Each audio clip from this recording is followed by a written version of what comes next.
ගයි සියලුම දෙනාට සුබම සුබ දවසක්. ඔයගොල්ලෝ අදත් සෙට් වෙලා ඉන්නේ ලහිරු එක්වේරියම් channel එකත් එක්ක. ඉතින් ගයිස් අද මම සුපිරි බ්‍රීඩින් සෙටප් වීඩියෝ එකක් තමයි ගෙනලා තියෙන්නේ. ඉතින් ගයිස් වීඩියෝ එකට යන්න කලින් මගේ channel එක subscribe කරලා තියාගන්න. ඔයගොල්ලෝ පරණ වීඩියෝස් බැලුවේ නැත්නම් ඒවත් අනිවාර්යෙන් බලන්න. එහෙනම් අපි මේ වීඩියෝ එක අද බලමු. ඉතින් ගයිස් අපි අර බෙටා ෆිෂ් ෆාම් එකේ අපේ අලුතෙන්ම වැඩ පටන් ගත්ත නිසා ඒකට අවශ්‍ය පළමුවෙන්ම අපි ආරම්භයක් විදිහට ගත්ත බ්‍රීඩින් සෙටප් එක තමයි අද පෙන්වන්න යන්නේ. ඉතින් ගයිස් අද අපි බ්‍රීඩින් 10ක් වගේ ප්‍රමාණයක් තමයි අපේ ටැංකි සෙටප් අලුත් වෙන නිසා එකපාර ලොකු ප්‍රමාණයක් අපි බ්‍රීඩ් කරගන්න මුලින් පොඩි අදියරෙන් ටික කන්ට්‍රෝල් කරගන්නවා. ඉතින් ගයිස් අපි අර දවස් 4ක් වගේ සීසන් කරගත්තු වතුර ටික අපි මේ බ්‍රීඩින් 10ට අපි ෆිල් කරගන්නවා. ඊට පස්සේ තමයි අපි අර මේ ක්‍රොස් වෙන්නේ. කියන්නේ අපි අර නිවැරදි විදිහට බ්ලඩ් ලයින් හදපු බ්‍රීඩින් සෙටප් ටික අපි ඇතුළත් කරන්නේ. ඉතින් මේ වගේ බ්‍රීඩර්ස්ලත් ඕගොල්ලන්ට කියන්නේ රෝස්ටේල් එකේ අවශ්‍ය නම් හාෆ් මූන් පැත්තේ රෝස්ටේල් පැත්තේ අවශ්‍ය නම් ඕගොල්ලන්ට මගේ WhatsApp දුරකථන අංකයට කතා කරන්න පුළුවන්. ඉතින් අපි බ්ලඩ් කනෙක්ෂන් එක හදලා තමයි අපේ ෆාම් එකෙන් නිකුත් කරන්නේ මසුන්. ඉතින් අපි ඒ වගේ තමයි අපේ බ්‍රීඩින් එකටත් යොදාගන්නේ. ඉතින් ඕගොල්ලන්ට ඔය පේන මවුසත්තු දැන් මම වෙනම කනෙක්ෂන් එකක් විදිහට හදාගත්ත සෙට් එකක්. ඉතින් ඒකට මාස සාමාන්‍යයෙන් මාස 3.5ක් වගේ වයස මවුසත්තු තමයි අරන් තියෙන්නේ. එතනින් එහාට අපිට බ්‍රීඩින් ටික කනෙක්ට් කරගන්නවා නම් දිගටම මේ මවුසත්තුන්ගෙන් බ්‍රීඩින් ගන්න තමයි බලාපොරොත්තු වෙන්නේ. ඉතින් අපි අර පරිස්සමට අපේ මසුන් ටික අපි නිවැරදි වල්ලා ගන්නවා. ඉන් පසු අපි එකින් එක බ්‍රීඩින් වලට යූස් කරගන්න ඕන නිසා ඉතින් මේගොල්ලෝ අපි දැන් ලොකු බැජ් එකකින් බැලුවොත් අපි පොඩි ප්‍රමාණික මවුසත්තු ප්‍රමාණය තමයි අපි ක්වොලිටි මවුසත්තු විදිහට තෝරගන්නේ. ඒගොල්ලන්ගෙන් තමයි අපි අර බ්ලඩ් එක චේන්ජ් කරලා අපි බ්‍රීඩින් වලට යූස් කරගන්නේ. ගොඩාක් ෆාම් වල කෙරෙන එකම වැරද්දක් තමයි එකම බ්ලඩ් ලයින් චේන්ජ් එකේම ගෙනියනකොට ඒ කියන්නේ දිගටම පොඩි ගැටලු ඇති වෙන්න පුළුවන්. ඒ කියන්නේ සමහරක් කට්ටියගේ මම දැනුවත්ව කොඳු වැදවීමේ රෝගය සහ එතකොට කලර්ස් නැතිවීමේ රෝගය ඒ කියන්නේ නැති වෙන තත්ත්වයක් වගේ බලපානවා. ඉතින් ඒකට සිද්ධ වෙන්නේ අර ජාන ශක්තිය තමයි. ඉතින් ඕගොල්ලන්ට ඒ වගේ සුපිරි මවුසතෙක් අවශ්‍ය නම් අපේ බෙටා ෆාම් එක අමතන්න පුළුවන්. මගේ ටෙලිෆෝන් නම්බර එක නැත්නම් 076 86 33 915. ඉතින් අනිවාර්යෙන් WhatsApp message එකක් දාන්න. එතකොට අපි blood connection හදපු මවුසත්තු ටිකක් ඕගොල්ලන්ට ලබා දෙනවා. ඉතින් guys ඔය ඕගොල්ලන්ට පේන්නේ අපි ඒ බෙටා ෆිෂ්ලා හිමියෙන් සේරුවේ අපේ බ්‍රීඩින් ටබ් වලට යොදා ගන්න විදිහ.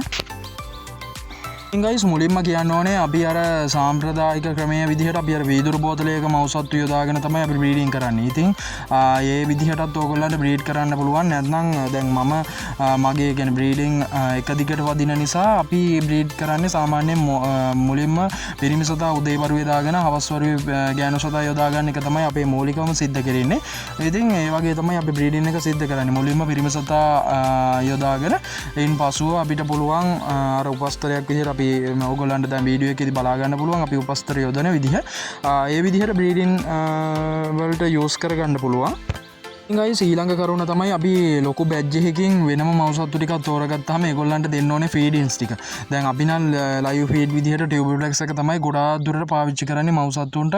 අපි වෙනම පවුඩර් ෆීඩ් එකක්වත් බ්‍රලට් ෆීඩ් එකක්වත් යොදන්නේ නැහැ. ඉතින් ඕගොල්ලන්ටත් ඒ වගේ ඩැෆ්නියා වගේ මොයිනා වගේ ඒ වගේ යූස් කරන්න පුළුවන්. ඉතින් අපි වෙනම සෙක්ෂන් එකක තියාගෙන ඉන්නේ මේ මවුසත්තු ටික ඒගොල්ලන්ට වෙනම අපි ෆීඩින්ස් ගෙනියන හින්දා. ඉතින් ඇත්තටම ඒක අත්‍යවශ්‍ය කාරණයක්. අපි කොච්චර බ්ලඩ් ලයින් මේ මොන කලර් කෝඩ්ස් තියලා මවුසත්තු හැදුවත් ඒකේ තේරුමක් නැහැ. අපි දෙන ආහාර මට්ටමෙනුත් පැටවු වැඩිවීම මදිවීම ඒ කියන්නේ අඩුවීම ඒකට බලපානවා.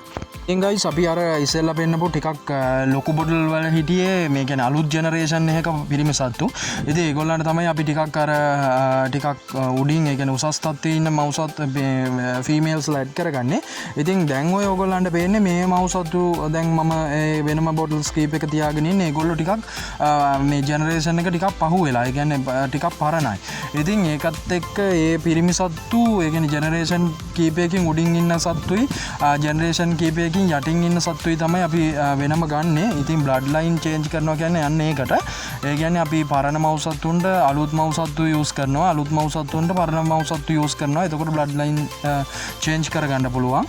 ගයිස් ගොඩක් කට්ටියට ප්‍රශ්නයක් වෙලා තියෙනවා දැන් බ්‍රීඩින් එකකට යූස් කරගත්තට පස්සේ මුලින්ම අත්දැකීමක් නැති කට්ටියගේ සමහර විට ගෑනු සත්තු මරන්න ඉඩ තියෙනවා. ඊට පස්සේ පිරිමි සතාගේ වරල් ටික සේරම කන්න ඉඩ තියෙනවා. ඉතින් ඒක ස්වභාවිකයෙන් වෙන දෙයක්. ඒ කියන්නේ ගෑනු සතයි පිරිමි සතයි සමහර බ්‍රීඩින් වල සෙට් වෙන්නේ නැහැ. කියන්නේ හරියට බ්‍රීඩ් එක වදින්නේ නැහැ. ඉතින් අපි අර තෝරලා බලලා අපේ අත්දැකීම අනුව අපි යූස් කරන නිසා අපේ එක හරි විදිහට වදිනවා බ්‍රීඩින් එක. ඉතින් ඒක අර අත්දැකීම අනුව තමයි වෙනස් වෙන්නේ. ඉතින් ඒ සමහර මවුසත්තු ඉන්නවා ඩ්‍රැගන් ඊට පස්සේ ඒ වගේ ටිකක් අර නපුරු තත්ත්වයේ ඉන්න මවුසත්තු රෝස්ටේල් පැත්තෙන් උනත් ඒගොල්ලෝ ටිකක් නපුරුයි. යාන් ඒක නිසා සමහර විට පිරිමි සතා ගෑනු සතාව මරලා දාන්න ඉඩ තියෙනවා. ඒක ඉතින් ස්වභාවිකයි. ඒකට ඉතින් ඒක පිළිවෙත් නැහැ. ඉතින් ගොඩක් කට්ටිය අහපු දෙයක් තමයි ඒ විශේෂ ප්‍රශ්නය. වරල් කැඩුවා කියලා අපිට නැවතත් ඒ මවුසතාව බ්‍රීඩින් එකට ගන්න බෑ කියන එක කියන්නේ නැහැ. මොකද වරල් කැඩුවා කියලා අපිට ඒ සතාගේ කියන්නේ ජාන ශක්තියවත් මේ ක්වොලිටියවත් නැති වෙන්නේ නැහැ. ඉතින් අර බොඩිය හොඳට තියෙනවා නම් බොඩි සෙටප් එක හොඳට තියෙනවා නම් වරල් තිබ්බත් එකයි නැතත් එකයි බ්‍රීඩින් එක සිද්ධ වෙනවා. ගයිස් ඕගොල්ලන්ට ඔය පේන්නේ මම මේ බ්‍රීඩින් එකට උපස්තර විදිහට යූස් කරන කොලේ. ඉතින් මේක වල්ශාකයක්. ඉතින් ඕගොල්ලන්ට මේ වගේ පුළුවන් බූව සහිත කොළ යූස් කරන්න. ඉතින් අර වතුර උඩ පාවෙනවා වගේ තියෙන ඕනෙම කොලයක්. ඉතින් අර අපි නැචරලි බැලුවොත් ඒකේ වාසිය තියෙන්නේ ඒගොල්ලන්ට ස්වභාවික පරිසරයක් වගේ තමයි බ්‍රීඩින් එක දැනෙන්නේ. ඒ කියන්නේ ඕගොල්ලන්ට මඤ්ඤොක්ක කොලයක් ඊට පස්සේ ඒ වගේ වතුර උඩ පාවෙන ඕනෙම දෙයක් යූස් කරන්න පුළුවන්. ඉතින් අර අපි ආටිෆිෂල් විදිහට බැලුවොත් මේ ඉටි කොලයක් රිජිෆෝම් එකක් පොඩි කාඩ්බෝඩ් කෑල්ලක් වතුරේ තියෙන්න පුළුවන්. අන්න ඒ වගේ යූස් කරන්නත් පුළුවන්. ඉතින් ඒකේ කිසිම බලපෑමක් නැහැ. දෙකම එකයි. ඉතින් අර මේ සමහර විට අර ගොඩක් කට්ටියගේ අත්දැකීම් අනුව නැචරලි කරන එක තමයි ඇත්තටම වටින්නේ. ඉතින් ගයිස් මේ බ්‍රීඩින් එක අපි දාන්නේ අපේ මවුසත්තු ටික අපි තෝරගෙන අපි නැවත ඒ කියන්නේ බ්‍රීඩින් එකට යූස් කරන්න පුළුවන් මේ සෙක්ෂන් එකම සාමාන්‍යයෙන් මාසකින් වගේ. ඉතින් ඒකත් බලාපොරොත්තුෙන් අපි දැන් මේ බ්‍රීඩින් එක යූස් කරලා තියෙන්නේ අපේ ෆස්ට් ටැංක් එකට. ඒ කියන්නේ මවුසත්තුකින් ඊළඟ ටැංක් එකට තමයි අපි මේ බ්‍රීඩින් එක යූස් කරන්නේ. ඉතින් මේක ජෙනරේෂන් කීපයකට ඉස්සරහට වගේ වීඩියෝස් දිගටම ගේන්න බලාපොරොත්තු වෙමින් ඉන්නවා. ඕගොල්ලෝ මගේ channel එක subscribe කරලා තියාගන්න. මොකද මේ වගේ වටිනා කියන වීඩියෝස් ඕගොල්ලන්ට දිගටම හම්බෙයි. ඉතින් මම හිතනවා මම දැන් මේ ගැන ගොඩාක් කට්ටිය ලොකු වීඩියෝස් කරාට මම මේ බීටා විශ්ගේ ඇතුළාන්තය ගැන තමයි කතා කරන්න බලාපොරොත්තු වෙන්නේ. ඉතින් ගොඩාක් කට්ටිය ඒක ඉදිරිපත් කරන්න කැමති නැති කට්ටිය ඉන්නවා සමහරක් කට්ටිය. ඉතින් ඒ වගේ දේවල් මගේ ළඟ මම එහෙම තියාගන්නේ නැහැ. මම මේ වගේ දෙයක් ඉදිරිපත් කරන්න තමයි බලාපොරොත්තු වෙන්නේ. ඉතින් මේක අපි තායිලන්ත විදිහට ඊට පස්සේ ඉන්දෝනීසියා මේ වගේ ක්‍රම වලට ගිහිල්ලා ඉදිරියට ගොඩාක් වීඩියෝස් කරන්න මම බලාපොරොත්තු වෙමින් ඉන්නවා. ඉතින් අපි මේ වගේ ජෙනරේෂන් කීපයක් මාළු හැදෙන විදිය ඉස්සරහට ලොකු වීඩියෝස් ප්‍රමාණයක් YouTube එක හරහා නිකුත් කරන්න බලාපොරොත්තු වෙමින් ඉන්නවා. ඉතින් guys ඊළඟට තියෙන්නේ අපිට ෆීමේල්ස්ලා ටික ඇඩ් කරගන්න අපේ බ්‍රීඩින් එකට. ඉතින් මේ වීඩියෝ එක ගොඩාක් දික් වෙන නිසා මම තීරණය කරා ඒක ඊළඟ එපිසෝඩ් එකකින් ඔයගොල්ලන්ට ලබා දෙන්න. ඉතින් ඕගොල්ලෝ මගේ channel එකත් එක්ක මේ වගේ වටිනා වීඩියෝස් දිගටම එන නිසා channel එක subscribe කරලා තියාගන්න. bell icon එකත් all දාලා තියාගන්න. එහෙනම් අපි අදට සමු ගන්නම් ඔබ සියලු දෙනාට සුබම සුබ දවසක්.